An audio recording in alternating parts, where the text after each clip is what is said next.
We read in this text from Genesis that Adam was definitely standing right there with or by or behind, but near, very near to his wife, when she took what I refer to as the fruit of disobedience. And she ate of the fruit of disobedience. And Adam stood by, cowered, and watched. And then he participated. So first, he didn't protect his family spiritually. And look at the repercussions, gentlemen. That's our responsibility. That is our responsibility. And it affects more than just us. In Adam's case, it affected the entire world. It affected all of mankind.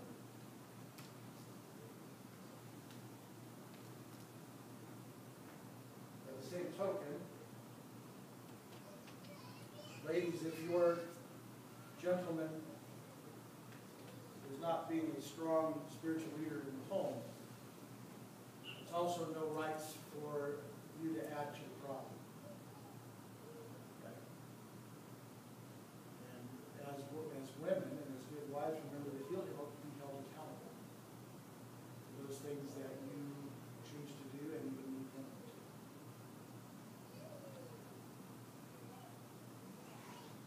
Because Adam didn't protect his wife from the wiles of the serpent, we have, as will all of our descendants, paid the price for that original sin. Well, Adam sinned, and we are all affected and infected from generation to generation to the end of time. Sin went to the very essence of mankind. You know, with all the genetic research that they do today, it puzzles me, or I wish, I guess I should say, I wish that they would find that little critter in our DNA somewhere that's responsible for sin, and they just find a way to take it out and remove it, but they're never going to be able to do that. They won't. God can. If man could do that, though, you know what? There would be no need for a Savior.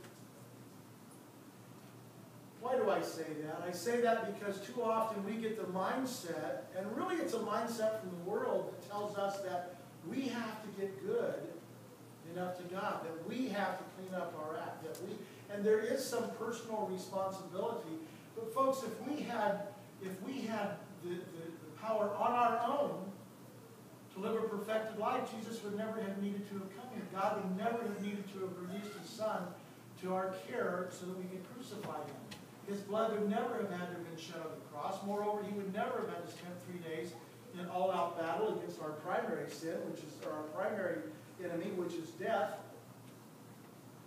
And we would never have experienced the glorious resurrection then or in our lives today.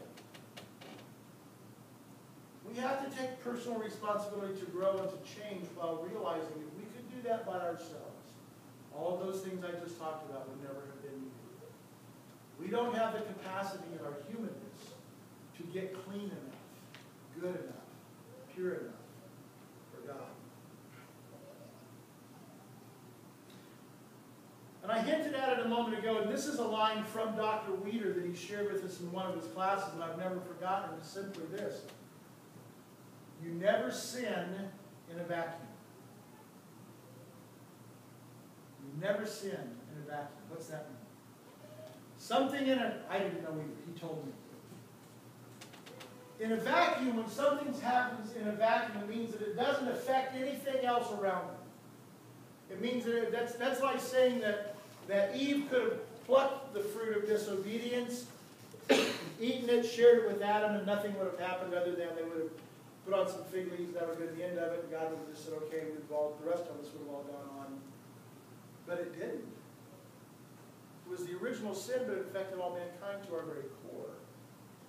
We never sin in a vacuum. Do you remember in the Old Testament when Joshua was leading the armies and they had a great victory and they went to the second war and they lost? Do you remember why? You remember why? Because there was one guy. Joshua went before God and was kind of whining and crying and saying, God, how come? You said you'd help us win, and we didn't win, and we all got beat up, we lost a lot of guys, and we lost the battle. Why? That's because there's sin among you. Remember what it was? One man. One man. The entire army warning, was told, don't take the spoils from the war. One man took some items he thought were pretty, and he wanted the spoils of war. So he hid him under the floor of his tent. And because of that, an entire nation lost a battle. Don't sin in a vacuum. Don't sin where it doesn't affect someone else. I think we do, unfortunately.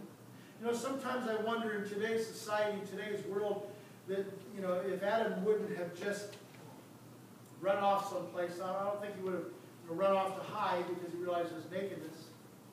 I think Adam in today's society might very well end up on a daytime talk show, being interviewed. And I think that he might say some things, I think we could even hear him now saying some things like, you don't know me, I can do what I want. It's my life, and I'll live it like I want to, and I have the right to eat all the fruit that I want to. That's my right.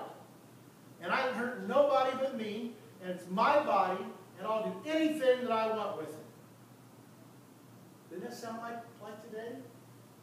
Me, I, nobody but me. Doesn't bother anybody but me. I only need what's good for me. It doesn't matter about anybody else. But you know what? That one act brought a separation from God and man that except for the blood price of Jesus on the Christ is an uncrossable gulf even yet to this day. These thousands of years later. You see, when we sin, it affects everyone around us. I want to say that again, when we sin, it affects everybody around us. Just those people who see us, right? How many people saw Adam and Eve? There wasn't anybody else. And how many is it affected? I'm told millions. I'm told billions of people throughout the ages.